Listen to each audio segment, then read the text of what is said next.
Top 100 universities లో 100% scholarship తో admission పొందాలనుకుంటున్నారా? India's top competitive exams, IIT, NEET, etc. guidance కావాలన్నా, India and world top universities లో join అవ్వాలన్నా, students and parents కి career counselling కావాలన్నా, మీ కెరీర్ డెసిషన్ డబుల్ చెక్ చేసుకోవాలనుకున్నా 25 years experience డాక్టర్ సతీష్ గారిని సంప్రదించండి. Hi sir. హాయ్ అండి.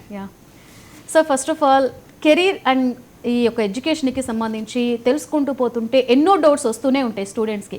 దట్టు ఇప్పుడున్నటువంటి ఈ జనరేషన్కి ఏంటంటే అసలు ఏ కోర్స్ చేయాలి, భవిష్యత్తులో ఏ కోర్స్ బాగుంటుంది అని చెప్పేసి చాలా తనములకులు అవుతూ ఉంటారు. సో భవిష్యత్తులో మంచి అవకాశాలు ఉన్నటువంటి రంగాలు అండ్ అలాగే కోర్సెస్ గురించి చెప్పాలంటే మీరేమి సజెస్ట్ చేస్తారు సార్? సో ప్రజెంట్ ఉన్న మార్కెట్ ఎలా ఉందంటేనండి, అన్ని రకాల ఇండస్ట్రీస్, అన్ని రకాల కోర్సులు కలిసిపోతున్నాయి. కలిసిపోవడం వల్ల ఏమవుతుందంటేనండి, ఒక పర్టికులర్ కోర్స్కి డిమాండ్ ఉంది, ఒక పర్టికులర్ కోర్స్కి డిమాండ్ ఉంది అన్న దానికంటే కూడా పర్టికులర్ ఇండస్ట్రీకి బాగుంది. అంటే మన ఇండస్ట్రీ బేసిస్ మాట్లాడాలి, అంటే కోర్స్ బేసిస్ కాదండి. అంటే ఇండస్ట్రీస్ బేసిస్ మాట్లాడుకున్నప్పుడు ఇప్పుడు ఉన్నటువంటి టెక్నాలజీ చాలా స్పీడ్గా మూవ్ అవుతుంది కాబట్టి ఎప్పటికైనా సరే గత 20 ఏళ్ళ నుంచి కూడా లేకపోతే ఫ్యూచర్ కూడా ఇప్పుడు కూడా టెక్నాలజీయే ముందడుగులో ఉంటుంది. అందులో ఎలాంటి అతిశయోక్తి లేదు. ఆ టెక్నాలజీస్లో చాలా డిఫరెంట్ రకరకాల ఇండస్ట్రీస్ ఉంటాయి. అది ఆటోమేటివ్ ఇండస్ట్రీయా, లేకపోతే మెకానికల్ ఇంజనీరింగ్ రిలేటెడ్ ఇండస్ట్రీసా, లేకపోతే స్పేస్ ఇండస్ట్రీయా, లేకపోతే ఎనర్జీయా, లేకపోతే ఏదైనా రేర్ ఎర్త్ మెటీరియల్స్ సంబంధించా, లేకపోతే ఇప్పుడు ఆర్టిఫిషియల్ సన్ చేయాలి. చైనా వాళ్ళు తయారు చేస్తున్నారు, 1000 సెకండ్లు హోల్డ్ చేశారంట. ఏంటి ఎగ్జాక్ట్గా సన్న లాంటిది. ఇట్లాంటి రకరకాల కోర్సెస్ ఏవైతే ఉంటాయో ఇవన్నీ కూడా ఇండస్ట్రీస్ అన్నీ కూడా చాలా స్పీడ్గా మీకు మూవ్ అవుతున్నాయండి. ఇలా స్పీడ్గా మూవ్ అవుతున్నప్పుడు పాత రకాలైనటువంటి కోర్సెస్ కానీ పాత రకాలైనటువంటి ఇండస్ట్రీస్ ఏవైతే అవైతే కనుమరుగైపోతున్నాయండి.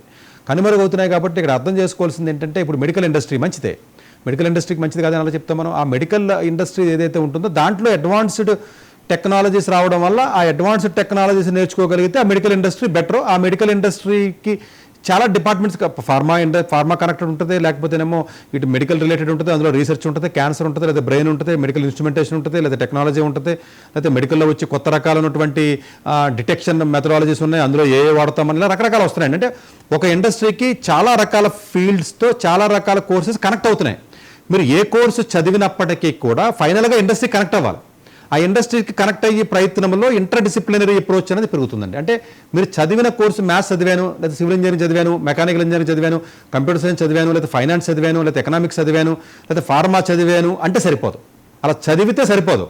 మీరు చదివిన తెలివిని, మీ చదివిన చదువుని ప్రజెంట్ ఉన్న ఇండస్ట్రీకి మీరు ఎట్లా కనెక్ట్ చేయగలుగుతున్నారు అన్నది ఏదైతే ఉంటుందో ఆ కనెక్ట్ చేయగలిగిన పరిస్థితి వచ్చినప్పుడు ఎలాంటి కోర్సుకైనా కూడా డిమాండ్ ఉంది. కాకపోతే అలాంటి వారధి మీరు చేయాలి అనుకున్నట్లయితే ఆ ఇంటర్ డిసిప్లినరీ అప్రోచ్ ఉన్నటువంటి ఎడ్యుకేషన్ ఉన్నటువంటి కాలేజీల్లోనూ కొంచెం బెటర్గా కనెక్ట్ అయ్యి, లేదా బెటర్గా అలాంటి ఫెసిలిటీస్ ఉన్నటువంటి, అలాంటి గైడెన్స్ కానీ అలాంటి రీసెర్చ్ కానీ జరిగే ప్లేసెస్లో మీరు చదివి వాటిని ఇంటర్ డిసిప్లినరీ పద్ధతిలో కనెక్ట్ చేసుకుంటే, ఇప్పుడు స్టాటిస్టిక్స్ చదివారు మంచిదే, ఉత్తి స్టాటిస్టిక్స్ చదివి నేను ఎగ్జామ్ రాసి పాస్ అయినారు అనుకోండి, ఉపయోగం లేదు. ఉత్తి స్టాటిస్టిక్స్ ఏం చేస్తారు మీరు? అసలు డేటాని అనాలిసిస్ చేయాలి కదా, ఏదో ఇండస్ట్రీ చేయాలి కదా. ప్రాజెక్ట్ బేస్డ్ లెర్నింగ్ అన్న కాన్సెప్ట్ వచ్చిందంటే, రీసెర్చ్ బేస్డ్ లెర్నింగ్ అన్న కాన్సెప్ట్ ఇప్పుడు కొత్తగా వచ్చింది. కాబట్టి మీరు ఎలాంటి కోర్సు చదివినప్పటికీ కూడా ప్రాజెక్టుకి కనెక్ట్ అయ్యి ఉండాలి, ఇండస్ట్రీకి కనెక్ట్ అయ్యి ఉండాలి, రీసెర్చ్కి కనెక్ట్ అయ్యి ఉండాలి. అది ఎలాంటి కోర్స్ అయినా కూడా మీకు ఏదో ఒక ఇండస్ట్రీ కనెక్ట్ అవుతుంది. అండ్ సార్, అంటే ఇది సమయమో సందర్భమో అంటే అడగొచ్చో లేదో తెలియదు కానీ సార్, అంటే చాలా మంది బయట నేను కూడా విన్నాను ఏంటంటే, మీ పేరు చెప్పుకొని అలాగే మీతో మాట్లాడిస్తానని చెప్పేసి కొంతమంది కూడా దొంగగా వాళ్ళతో అపాయింట్మెంట్ తీసుకొని మాట్లాడిస్తున్నారని ఉంది.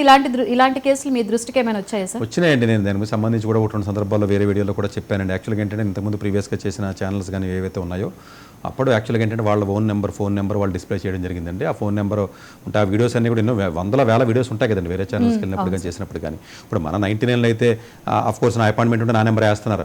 ఇప్పటివరకు అలా లేదు. అంటే డెఫినెట్గా ఆ పర్స్పెక్టివ్లో మిగతా చోట ఉన్నప్పుడు ఏంటంటే వాళ్ళు నా పేరు చెప్పి సతీష్ గారి టీం అను, సతీష్ గారికి సంబంధించిన మనుషులు ఆయన ట్రైన్ ఇప్పించలే, తను బైజీగా ఉన్నారు, ఆయన ఊళ్ళో లేరు, ఆయన అవుట్ ఆఫ్ కంట్రీ, లేకపోతే ఆయన టీం ఏమేమని చెప్పేసి అపాయింట్మెంట్స్ అబద్ధాలు చెప్పి తీసుకోవడం కానివ్వండి. అంటే అది కూడా మేబీ పాత ఛానల్స్లో మనం ఏదైతే పనిచేసామో ఆ ఛానల్స్లో ఉన్న వాళ్ళకి ఓనర్స్ తెలియకపోవచ్చు.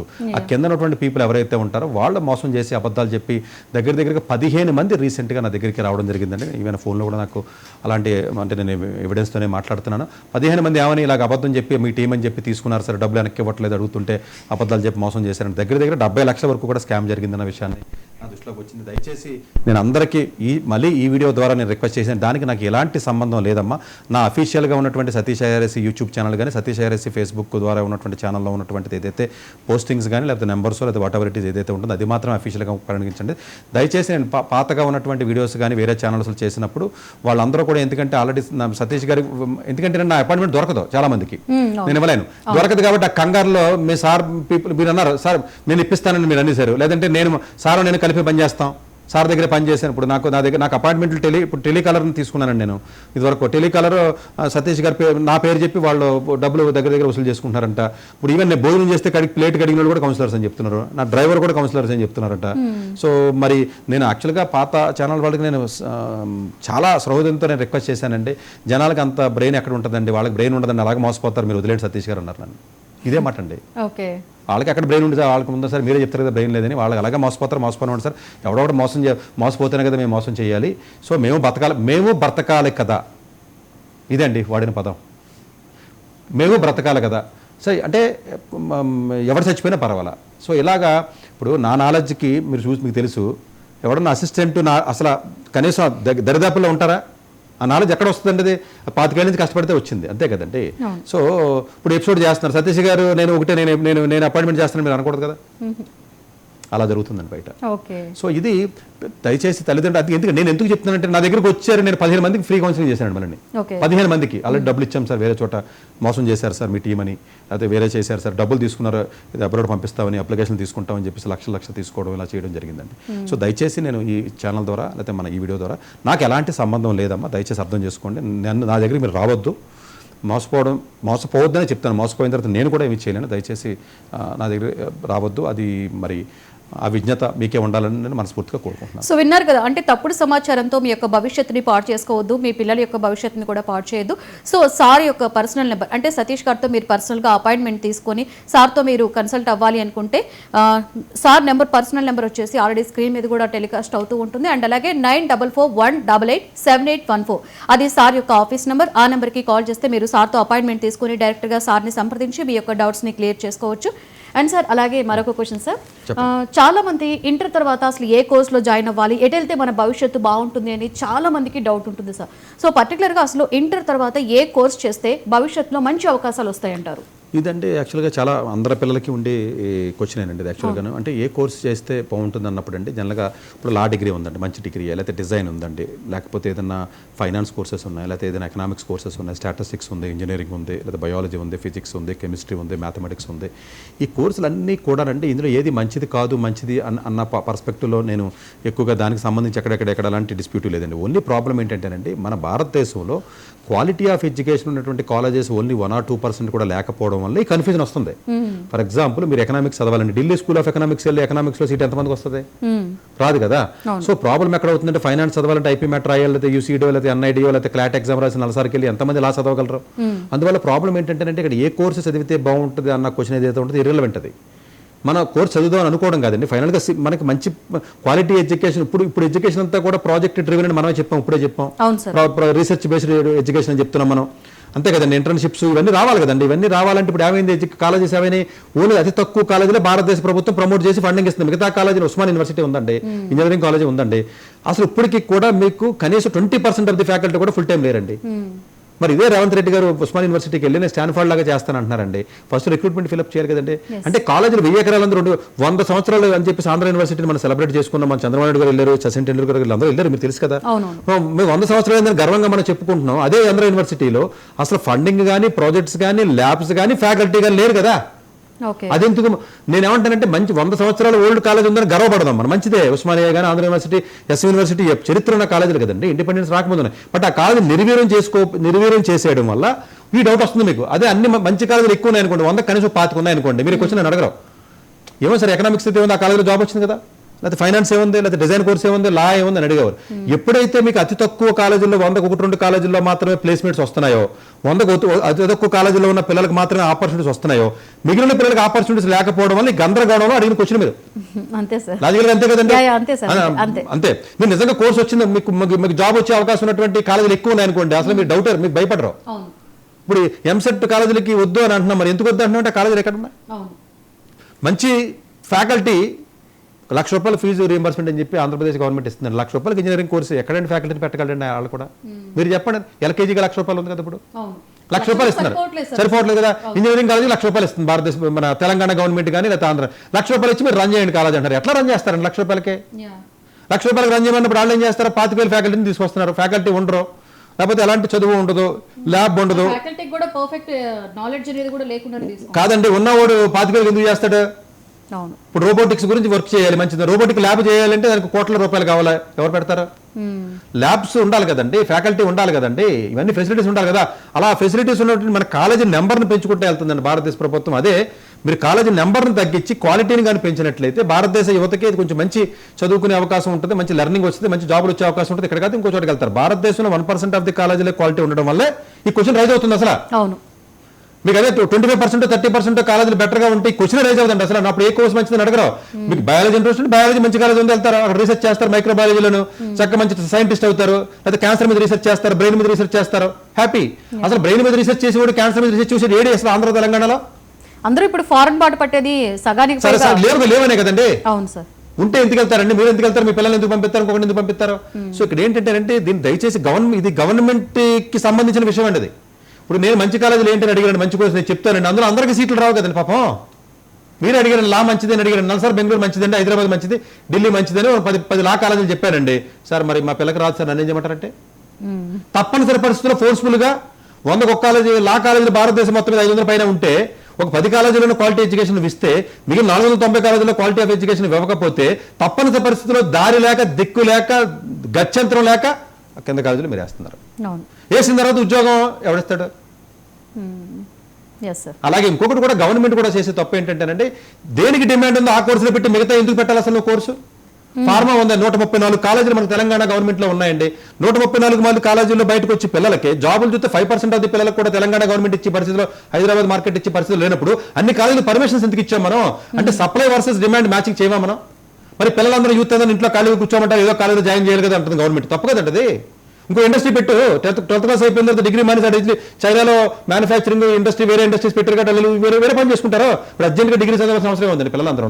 డిగ్రీ చదివినా కూడా స్విగ్గీలోను, బ్లింకెట్లోను పని చేస్తున్నారు కదా, ఓలాలను, ఓబర్లో చేస్తున్నారు. ఈ మాత్రం డిగ్రీ ఇంజనీరింగ్ ఎందుకంటే 12th అయిపోయింది అంటే మీరు డైవర్ట్ చేయాలి. ఐటీఐ చదివారు, జాబ్ ఇండస్ట్రీ, డిప్లొమా చదివారు, జాబ్ ఇండస్ట్రీ, ఇంజనీరింగ్ చదివారు, జాబ్ ఇండస్ట్రీ, ఫార్మా చదివారు, జాబ్ ఇండస్ట్రీని పెంచి ఈ కోర్సులు పెంచండి. సో ఓకే, ఇక్కడ కూడా మార్పు వస్తే ఇక్కడ డెఫినెట్గా గవర్నమెంట్ లోనే మార్పు రావాలండి. మీరు ఏం చేయగలండి? యాజ్ ఏ మదర్ అండి, మీరు లా కాలేజీలు టాప్ 20 కాలేజీలు మంచి కాలేజీలు రాలేదు, మీరు చెప్పండి ఏం చేస్తారు అసలు? లా మంచిది కదా ఎట్లా చెప్తాను నేను? మంచిది ఇప్పుడు లా మంచిదే కదా, మీకు రాలేదు, మీ తప్పు కాలేదు, సీట్లు లేవు. క్వాలిటీ ఉన్న ఎడ్యుకేషన్ ఇస్తే 500 కాలేజీలకి 10 కాలేజీలను క్వాలిటీ ఎందుకు ఇవ్వాలి? కనీసం 150 కాలేజీలు 200 కాలేజీలో క్వాలిటీ ఇస్తే మీరు భయపడరు, చక్కగా వెళ్తారు, వేరే లా కాలేజీకి వెళ్తారు. సో అందువల్ల ఇండస్ట్రీని కూడా మీరు పెంచాలి. కాలేజీల్లో క్వాలిటీ పెంచినట్లయితే ఇలాంటి కన్ఫ్యూజన్ ఉంటుంది. లేకపోతే పిల్లలందరూ సూసైడ్ చేసుకుని పొద్దున 6 నుంచి నైట్ 11 దాకా చదవాల్సిన అవసరం వచ్చిందండి. తక్కువ కాలేజీలో క్వాలిటీ ఉంది కాబట్టి ఈ పోటీ. అదే మీకు ఇంజనీరింగ్ కాలేజీలు, ఐఐటీ లాంటి కాలేజీలు, లేకపోతే ఇంకొక మంచి ట్రిపుల్ ఐటీ లాంటి కాలేజీలో భారతదేశంలో ఇంకొక 500 ఉంటే, 200 ఉంటే ఎంతసేపు ఎందుకు చదువుతాం మనం? అంటే కొంచెం పాప ప్రజలు లేకుండా చదివేవాడు సూసైడ్ తగ్గే కదా. అంటే కాంపిటీషన్ మనమే పెంచుతున్నాం. ఎందుకు పెంచుతున్నాం? క్వాలిటీ ఉన్న కాలేజీలు లేకపోవడం వల్ల ఫోర్స్ఫుల్ గా మనమే మన పిల్లలకు చెప్పాల్సి వస్తుంది కదా. అదే గవర్నమెంట్ రియలైజ్ ఉస్మాన్ యూనివర్సిటీని ఎంతో మంచి కాలేజ్ అని చెప్పుకుని ఉస్మాన్ యూనివర్సిటీ, నాగార్జున యూనివర్సిటీ, ఆచార్య యూనివర్సిటీ కానివ్వండి, లేకపోతే ఎస్వి యూనివర్సిటీ తిరుపతి, ఎలాంటి యూనివర్సిటీస్ అండి? 1600 ఎకరాలు ఉంటుంది. ఆంధ్ర యూనివర్సిటీ కానివ్వండి, ఎంత గొప్ప గొప్ప వాళ్ళు చదువుకున్నటువంటి ప్లేసెస్ కదా. ఇప్పుడు నిర్వీర్యం అయిపోయి అసలు ఎవడో కూడా ఆ కాలేజీ డ్రీమ్ పెట్టుకుని ఎవడన్నా కాలేజీ ఆంధ్ర యూనివర్సిటీకి వెళ్తాను డ్రీమ్ ఉందని ఎవడన్నా అన్నాడండి అసలు? లేదు. మీరు చెప్పండి. లేదు. అంటే కాలేజీ యొక్క రిప్యుటేషన్, దానికి ఉన్న హిస్టరీ మనమే తగ్గించుకుంటూ దాన్ని మనమే మొత్తం భూస్థాపితం చేసేస్తున్నాం మనం. ఇలా భూస్థాపితం చేస్తే పేరెంట్స్ మరి డౌట్ రాకేమవుతుంది? అన్ని కోర్సులు మంచి అని మీరు అడిగిన క్వశ్చన్కి కాలేజీలు మంచి కాదు క్వశ్చన్ అది. ఓకే సార్, అంటే ఇప్పుడు ఇంకొకటి మెయిన్ ఏంటంటే డౌట్ కమ్యూనికేషన్ స్కిల్స్ అనమాట. అసలు ఈ కమ్యూనికేషన్ స్కిల్స్ అనేవి స్టూడెంట్స్ కి ఎంత వరకు ముఖ్యం అంటారు? కమ్యూనికేషన్ స్కిల్స్ అంటే బేసికల్గా ఇంగ్లీష్ కాదు, ఫస్ట్ ఫర్ క్లారిటీ పర్పస్ అంటే Yeah, yeah. మీకున్న ఐడియాని, మీకున్నటువంటి తెలివిను, మీకున్నటువంటి ఆ యొక్క నాలెడ్జ్ అనుకోండి అవతల వ్యక్తికి మనం చెప్పగలగాలి. అంతే కదండి, కమ్యూనికేషన్ అంటే అదే కదా. ఇప్పుడు మన ఇద్దరు కమ్యూనికేట్ చేస్తాం, ఇంగ్లీష్లో ఏం మాట్లాడుకోవట్లేదు కదా, మీరు అడుగుతున్నారు నేను చెప్తున్నాను, అది కమ్యూనికేట్ చేయడం అంటాం మనం. ఈ కమ్యూనికేషన్ ఏదైతే ఉంటుందో డెఫినెట్గా అండి కమ్యూనికేషన్ చేసే విధానం ఏదైతే ఉంటుందో అవసరమే, లేకపోతే ఎలా కమ్యూనికేట్ చేస్తాం మన అవతలకి. బాస్ దగ్గర మీరు పని చేస్తారండి, మీ బాస్ ఎవరు ఉన్నారండి ఇదే ఛానల్లోనూ, మీరు మాట్లాడలేదండి, నేను చేశాను అంటాడు అతను. నేనే చేశాను సార్, ఇంకా లక్ష్మితో అమ్మాయి ఏం చేయలేదండి అంటారు. మీరు వెళ్ళి నేను చేయలేదండి నేను చేశానండి మీరు మాట్లాడి మీకు ఓపిక మీకు లేదు, లేదా మీకు భయం ఏదో అనుకుందాం, పోయినట్టే కదా. అందువల్ల డెఫినెట్గా కమ్యూనికేషన్ అనేది చాలా చాలా అవసరం. డజంట్ మీన్ దట్ ఇంగ్లీష్ కాదండి, మీ ఇంగ్లీష్ ఇదేముందండి, మీకు ఎలా మాట్లాడుతున్నారు చాట్ జీపీటీకి వెళ్ళి లేదా దానికి వెళ్తే అది ఇస్తుంది ఏం మాట్లాడాలో, బట్ మీరు మాట్లాడడానికి సిగ్గుపడకుండా మాట్లాడటం అన్నది ఏదైతే ఉంటుందో అదే కమ్యూనికేషన్ స్కిల్. స్టేజ్ ఫియర్ ఉండకూడదు. సో అది మాట్లాడటం రావాలండి పిల్లలకి. అది ఎందుకు రావట్లేదంటే ఈ కాలేజెస్లో మనకి కాంపిటీషన్ వల్ల తప్పనిసరి పరిస్థితుల్లో పొద్దున 6 గంటల నైట్ 10 దాకా చదువు చెప్పడం వల్ల మనమే చెప్తున్నాం, నేనే చెప్తున్నా తప్పట్లేదు చెప్పడం వల్ల వీళ్ళకి వేరే స్కిల్ లేదు అసలు. పోనీ ఈ 100కి ర్యాంకులు వచ్చేది ఎంతమంది ఒకటికే, మిగిలిన కమ్యూనికేషన్ స్కిల్స్ లేకుండా అయిపోతుంది. కమ్యూనికేషన్ స్కిల్ అనేది ఏదైతే ఉంటుందో డెఫినెట్గా అది అవసరం అండి, కంపెనీస్లో చాలా అవసరం, కాలేజీల్లో కూడా డెఫినెట్గా అది మంచి అవసరం అంటది. అలాగే సార్ ఇప్పుడు ఫ్రెషర్స్ ఉంటారు, సో వాళ్ళ కెరియర్కి ప్లస్ అయ్యేటువంటి కోర్సెస్ చెప్పాలంటే ఏం చెప్తారు? డెఫినెట్గా అండి, ఇప్పుడు ఫ్రెషర్స్ ఎవరైతే ఉన్నారో మార్కెట్లో డిమాండ్ ఉన్న కోర్సెస్ ఏవైతే మనకు ఉన్నాయో ఇప్పుడు రకరకాలండి. ఇప్పుడు మెడికల్ కోడింగ్ అని ఒకళ్ళు, లేకపోతే పవర్ బిఐ అని ఒకళ్ళు, ఇంకో రకాలండి కోర్సెస్ ఏవైతే ఉంటే అవి తీసుకుంటున్నారండి. కాకపోతే నేను చెప్పి జాగ్రత్త ఏంటంటే కొత్త పిల్లలు ఎవరైతే కోర్సెస్ నేర్చుకుందాం అనుకుంటారు, టెక్నాలజీ కోర్సులు నేర్చుకుంటారు కదండి కొత్త పిల్లలు అంటే, నాన్ టెక్ రిలేటెడ్ నేర్చుకోవడానికి ఏముంటుందని ఉండదు కదండి. ఇప్పుడు ఫైనాన్స్ చదివారండి మీరు చక్కగాను, ఫైనాన్స్లో కొత్తగా ఉన్న అడ్వాన్స్డ్ టెక్నాలజీస్ ఏమొస్తున్నాయో నేను తెలుసుకోవాలి, మీరు అప్డేట్ అవ్వాలి, తెలుసుకుని నేర్చుకోవాలి. ఆయన నేర్చుకున్నప్పుడు నేను ఇచ్చే సలహా ఏంటంటే ఈ పెద్ద కాలేజెస్లో ఐఐటీస్లో కానీ పెద్ద IIITsలో కానీ ఈవెన్ ఫారెన్లో ఉన్నటువంటి టాప్ మోస్ట్ ప్రీమియర్ కాలేజెస్ ఏవైతే ఉన్నాయో అలాంటి కాలేజెస్లో కూడా ఆన్లైన్ కోర్సులు వాళ్ళు ఆఫర్ చేస్తున్నారో, మీరు అమీర్పేటలో నేర్చుకోవాల్సినటువంటి అవసరం లేదు. ఆన్లైన్లో ఇప్పుడు ఐఎస్ఏ ఉందండి కలకట్ట, వాళ్ళు ఆఫర్ చేస్తున్నారు, ఐఐటి మద్రాస్ వాళ్ళు ఆఫర్ చేస్తున్నారు, ఐఐటి కాన్పూర్ వాళ్ళు ఆఫర్ చేస్తున్నారు. ఇట్లాగా మీరు ఆన్లైన్ కోర్సులు స్కిల్స్ నేర్చుకోవాలన్నది ఏదైతే ఉంటుందో అది అమీర్పేట కాదు, పెద్ద టాప్ కాలేజీలు కూడా ఆఫర్ చేస్తున్న విషయం చాలా మంది తెలియదండి. ఐఐటి మద్రాస్ వాళ్ళు ఆఫర్ చేస్తున్నారు, ఐఐటి కాన్పూర్ వాళ్ళు ఆఫర్ చేస్తారు, IIIT హైదరాబాద్ వాళ్ళు కూడా సమ్మర్ కోర్సులు లేదా ఆన్లైన్ కోర్సులు ఆఫర్ చేస్తారు. ఇలా అథెంటికేటెడ్ ప్లేసెస్ లో మీరు నేర్చుకుంటే సర్టిఫికేట్ వాల్యూ ఉంటుంది. కాబట్టి మీరు అమీర్పేట నేర్చుకుంటే సర్టిఫికేట్ వాల్యూ ఉంటుంది కదా అది. సో ఏ కోర్సెస్ నేర్చుకోవాలని మీరు అడిగిన క్వశ్చన్ అడిగినప్పుడు ఇప్పుడు మీరు ఏరోస్పేస్ ఇంజనీరింగ్ చదువుతున్నారండి, దాంట్లో అడ్వాన్స్డ్ టెక్నాలజీస్ ఏంటో చూసి ఆ సాఫ్ట్వేర్స్ నేర్చుకోండి. సివిల్ ఇంజనీరింగ్ చేస్తున్నారు, ఆటోకాడ్ నేర్చుకోవాలి, స్టాట్ ప్రో నేర్చుకోవాలి, లేకపోతే ఈట్యాప్ సాఫ్ట్వేర్ నేర్చుకోవాలి, మెకానికల్ చేస్తున్నాం క్యామ్ సాఫ్ట్వేర్ నేర్చుకోవాలి, లేదా కొత్తగా సాఫ్ట్వేర్ వచ్చింది నేర్చుకో, బట్ డిజైన్ చేయాలి కదా. అవి నేర్చుకోవడానికి సిలబస్లో ఉండవు, నువ్వే నేర్చుకోవాలి. ఆ నేర్చుకునేటప్పుడు టాప్ ప్రీమియర్ కాలేజీలు ఎవరైనా ఆన్లైన్లో కోర్సులు ఆఫర్ చేస్తే అది నేర్చుకోండి ఫస్ట్. ప్రైవేట్గా ఎవడైతే చెప్తున్నా అది దగ్గర నేర్చుకోవద్దని చెప్తున్నా, ఆ సర్టిఫికేట్ వాల్యూ ఉండదు, ప్రాజెక్ట్ సరిగా ఉండదు, ప్రాజెక్ట్ బేస్డ్ లెర్నింగ్ ఉండదు. ఇప్పుడు అదృష్టం కొలది ఈ కామకోటి గారు ఎవరైతే ఐఐటి మద్రాస్ డైరెక్టర్ గారు ఒక అడుగు ముందుకేసి ఐఐటి మద్రాస్ ఫర్ ఆల్ అని చెప్పేసి అన్ని రకాల కోర్సులు పబ్లిక్కి ఇద్దామని ముందుకు వస్తున్నారు వాళ్ళు. ఐఐఎంస్ కానీ ఐఐటీస్ కానీ ఈవెన్ ఐఐఎంస్ కూడా వస్తున్నాయి.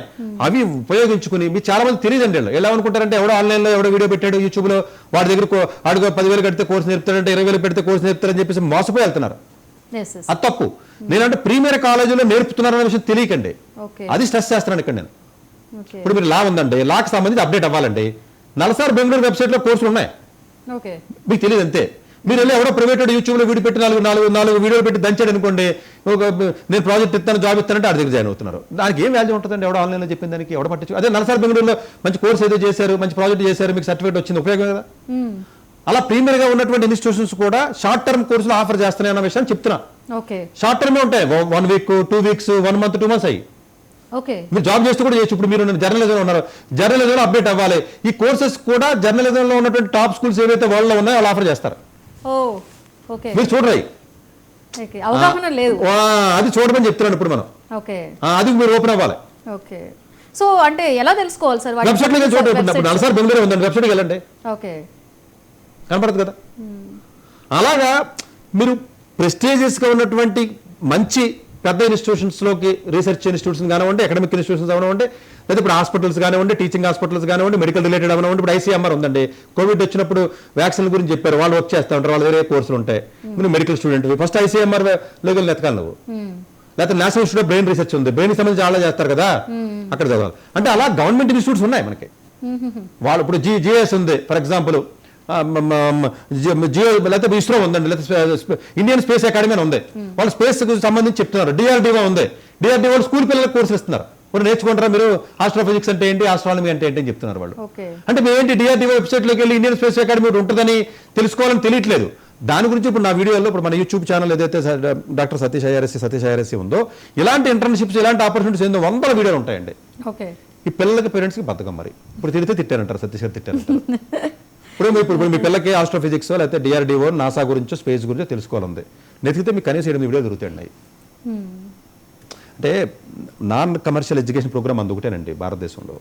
సో నాకేముంటుంది, ఎవరిని ప్రైవేట్ వాడిని ప్రమోట్ చేయను లేకపోతే ప్రైవేట్ కాలేజీని ఎప్పుడు ప్రమోట్ చేయలేదు కదండి. ఇన్ని సంవత్సరాలు ఎప్పుడు నేను నోట్తో చెప్పను కదండి. ఇలా గవర్నమెంట్ పద్ధతిగా ఉన్నవి పెద్ద ఆటల గురించే కదండి నేను ఇప్పుడు మాట్లాడినా.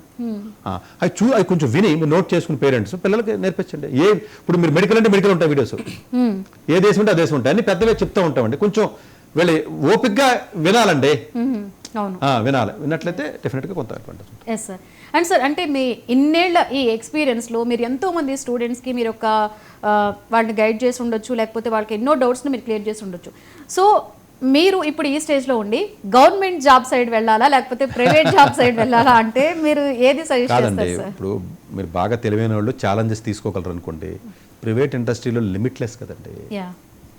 గవర్నమెంట్ ఉద్యోగం ఏముంటుందండి, 1,50,000 ఏదో కరప్షన్ చేయాలనుకున్నవాడు వెళ్ళాలి, ఆల్రెడీ బాగా ఆస్తున్నవాడు వెళ్ళాలి. పవర్ లేదు, పవర్లో ఎవరిలో మీరు అనుకున్నట్టు బయట నుంచి చూసినట్టుగా ఎంఆర్ఓలు చూసో ఎస్ఐలు చూసో సీఏలు చూసో వీళ్ళ గొప్ప పవర్ ఉంది, వీళ్ళు దేశాన్ని సేవ చేసేస్తారని ఏదైతే అనుకుంటున్నారో, ఒక గవర్నమెంట్ ఆఫీసర్గా 20 ఏళ్ళు గవర్నమెంట్లో వర్క్ చేసిన విధంగా ఒక 500 మంది బ్యూరోక్రాట్ ఆఫీసర్తో పరిచయం ఉన్న ఒక వ్యక్తిగా కాన్ఫిడెంట్గా చెప్తున్న మాట ఇది. ఏముండదు మీరు అనుకున్నట్టుగా, ఆ లెగసీ పోయింది ఒకప్పుడు అండి. కాకపోతే ఒక సెక్యూరిటీ లైఫ్కి అని నేను అదే చెప్పాను కదా, ఛాలెంజెస్ తీసుకుని ఓపిక ఉన్నవాడు. నీకు ఛాలెంజెస్ తీసుకుని ఓపిక లేదు, అప్పుడు గవర్నమెంట్ జాబ్కి వెళ్ళి ఆ 40,000తో బతుకుతాను, ఎంతకాలం బతుకుతావు 40,000తోను? నీ పిల్లకి ఫీజు ఎలా కడతావు, ఇంటికి రెంట్ ఎలా కడతావు? అంటే గవర్నమెంట్ జాబ్స్ని డిస్కరేజ్ చేయడం కదా. నేను గవర్నమెంట్ ఆఫీసర్ కింద ఇప్పుడు నేను గవర్నమెంట్లో చేశానండి 20 ఏళ్ళు 25 ఏళ్ళు. ఓ స్థలం కొనుక్కోలేదు ఇప్పుడు నేను. ఇంకా తిరిగి గట్టిగా ఎవరితోనే మాట్లాడతాను కదా, తిరిగి మళ్ళీ నాకే ఇబ్బందులు కలిగినాయి. వాళ్ళు తలనొప్పులు క్రియేట్ చేసింది నాకు. అంటే నేనేమంటానంటేనంటే మీరు ఛాలెంజెస్ తీసుకోగలరు, ముందుకు వెళ్ళగలరు, అంతే తప్ప నేను ఐఏఎస్ ఐపీఎస్ లాంటి కొన్ని సర్వీసెస్ ఉంటాయి, వాళ్ళ దేశానికి మంచి చేస్తారు, పక్కన పెడదాం. గవర్నమెంట్ అంటే అదే కాదు కదా, మిగతా చాలా రకాల మిగతా వాడు ఏంటి చేసేదే ఉంది, వాడు సర్వీస్ చేయడానికి ఉంటుంది. ఏదో ఆఫీస్కి వెళ్తాడు, సాయంత్రం 5 గంటలకు ఉద్యోగం చేస్తారు, పోతాడు. మా దగ్గర ఎన్ని వేల మంది చూడలేదు మీరు రైల్వే డిపార్ట్మెంట్లో, ఏం చేసేది ఏమి ఉండదండి, అంతే కదా. ఇదేమి అంటే నేనేమంటానంటేనంటే మీరు బాగా చదువుకుని బాగా ఛాలెంజెస్ తీసుకుంటే ఇప్పుడున్నంత స్టార్టప్ కల్చర్, ఇప్పుడున్నంత టెక్నాలజీ, ఇప్పుడున్నంత స్పీడ్, ఇప్పుడున్న ఆపర్చునిటీస్ నాకు తెలిసి భూమి ఎవాల్వ్ అయిన ఇప్పుడు దాకా అన్ని ఆపర్చునిటీస్ ఉన్నాయండి. భయపడుతున్నారు కదా జాబులు పోతాయని. మీరు ఒక్కసారి రివర్స్ ఆలోచించి చూడండి, ఎంత స్పీడ్ యుగంలో ఎన్ని ఆపర్చునిటీస్ క్రియేట్ అవుతున్నాయి, ఎన్ని స్టార్టప్స్ వస్తున్నాయి, ఎంత ముందుకెళ్తున్నా పరిగెడుతున్నా. ఆ పరిగెట్టి అంత స్పీడ్ నువ్వు కూడా పరిగెట్టి పట్టుకోగలిగితే ఇక్కడే ఉండు. పట్టుకోలేకపోతున్నావు, అప్పుడు గవర్నమెంట్కి వెళ్తావు వీళ్ళు మరి. ఓకే. అండ్ సార్ ఎక్కడ విన్నా కూడా అంటే ఇప్పుడు మనం ఎంతో అంటే ఏఐ డెవలప్ అవుతుంది, సో అందరి జాబ్స్ పోతున్నాయి అని చెప్పేసి చాలా మంది ఇప్పుడు భయపడుతూ ఉన్నారు. అండ్ చాలా చోట్ల కూడా అలా జాబులు కూడా పోయిన సిచ్యువేషన్స్ కూడా మనం చూసాం. అంటే అందరూ కూడా ఇప్పుడు ఏఐ కానీ లేకపోతే రోబోటిక్స్ ఈ వీటికే లైఫ్ ఉంటుంది, ఈ రెండు చేస్తేనే ఫ్యూచర్ బాగుంటుందని చాలా మంది పిల్లలు వాటి కోసం కష్టపడడం, లేకపోతే పేరెంట్స్ కూడా వాటి కోసం పుష్ చేయడం చూస్తున్నాం సార్.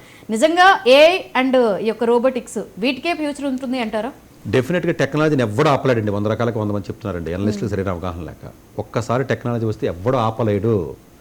చైనా నువ్వు ఆపితే చైనా వాడు ఆపడు, ఆడాపితే అమెరికా వాడు ఆపడు. టెక్నాలజీని ఎవడో ప్రపంచంలో ఏ మూలనే ఆపలేము. అణుబాంబు తయారు చేయడం ఆపామా, లేకపోతే AK-47 గన్ వచ్చిన తర్వాత మిగతా గన్నులు తయారు చేయడం ఆపగలిగామా? డ్రగ్స్ వచ్చిన తర్వాత ప్రపంచంలో వేరే డ్రగ్స్ ఆపగలుగుతున్నామా మనం? రావడం వరకే, ఏదైనా వచ్చిన తర్వాత ఎవడో ఆపలేడు. ఎందుకంటే స్వార్థపరులు దాన్ని మిస్యూజ్ చేసేవాళ్ళు ఎక్కువ ఉంటారు.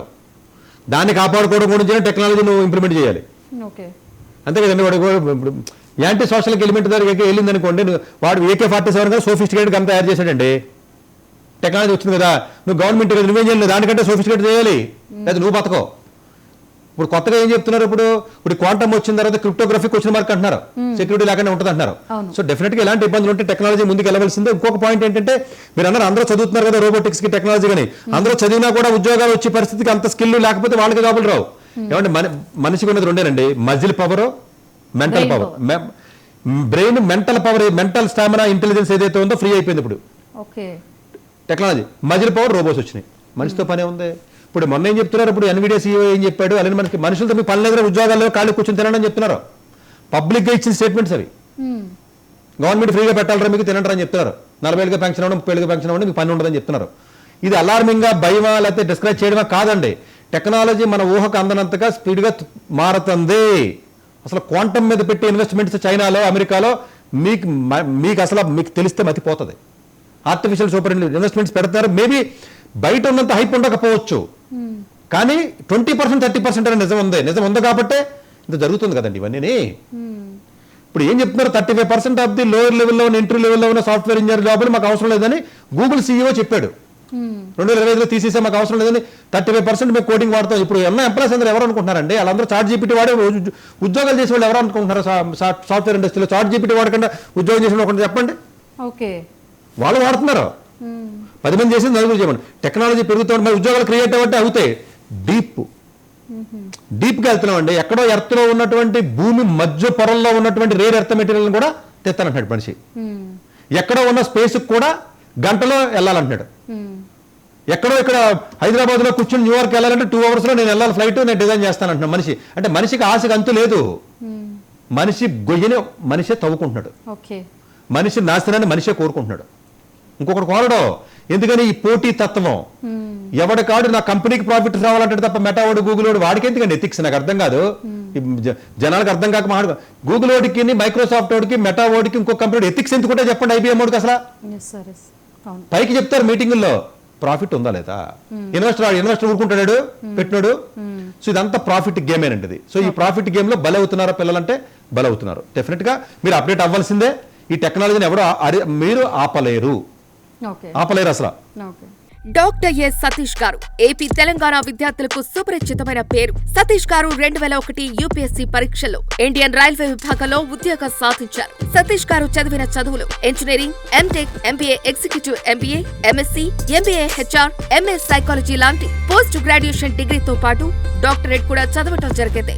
సతీష్ గారు నిరంతర విద్యార్థి. అలాగే సతీష్ గారు పలు ప్రతిష్టాత్మక కాంపిటేటివ్ పరీక్షల్లో UPSC నిర్వహించే సివిల్ సర్వీస్ పరీక్షలో 179వ ర్యాంక్, అలాగే ఇంజనీరింగ్ సర్వీస్ లో 24వ ర్యాంక్, గేట్ ఎగ్జామ్ లో 4వ ర్యాంక్, క్యాట్ ఎగ్జామ్ లో 99.8%, GMAT 76 స్కోర్, ఇలా పలు కాంపిటేటివ్ ఎగ్జామ్స్ లో మొదటి ప్రయత్నంలోనే ఎన్నో ర్యాంకులు సాధించారు. ఎన్ని క్వాలిఫికేషన్ డిఫరెంట్ పరీక్షలు ర్యాంకులు సాధించిన వ్యక్తులు మన ఇండియాలో చాలా అరుదనే చెప్పాలి. ఇలాంటి అకాడమిక్ లో పరంగా, కాంపిటేటివ్ పరంగా ఎన్ని ర్యాంకులు సాధించడంతో పాటుగా గవర్నమెంట్ ఉద్యోగం చేస్తూ పలు అవార్డులు తీసుకున్నారు. సతీష్ గారికి జోనల్ లెవెల్లో general manager award, all India లెవెల్లో నేషనల్ లైఫ్ టైమ్ అచీవ్మెంట్ గుర్తింపు దక్కాయి. అక్రిసియేషన్ of president lifetime Sevashri award Andhra Pradesh మంత్రి నుంచి అందుకున్నారు. వీటితో పాటు పలు రకాల అవార్డులను అందుకున్నారు.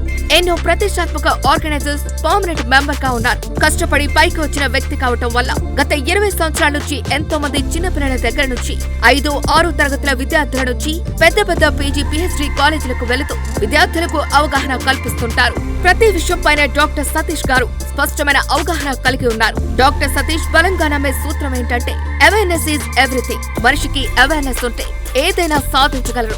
ఒక్క మోటివేషన్ తోనే కాదు, ఏది చేయాలి, ఏది చేయకూడదు, ఎలాంటి డెసిషన్ తీసుకోవాలి అన్న విషయాలపై, ముఖ్యమైన విషయాలపై అవగాహన కల్పిస్తుంటారు. అలాగే గవర్నమెంట్, ప్రైవేట్ జాబులే కాకుండా ప్రపంచ దేశాల్లోని జాబ్స్ పై కూడా అవగాహన కల్పిస్తుంటారు. ఉద్యోగాలతో పాటు పెద్ద చదువులైన IIT వంటి వాటిపై సెషన్స్ నిర్వహిస్తూ ఉంటారు. ఇప్పటి వరకు 3 లక్షల సెమినార్స్ ₹1 తీసుకోకుండా ఉచితంగా నిర్వహించారు. ఇందులో భాగంగా మన 99 TV ద్వారా విద్యార్థులకు మోటివేషన్ ఇవ్వటానికి మీ ముందుకు వస్తున్నారు డాక్టర్ సతీష్ గారు.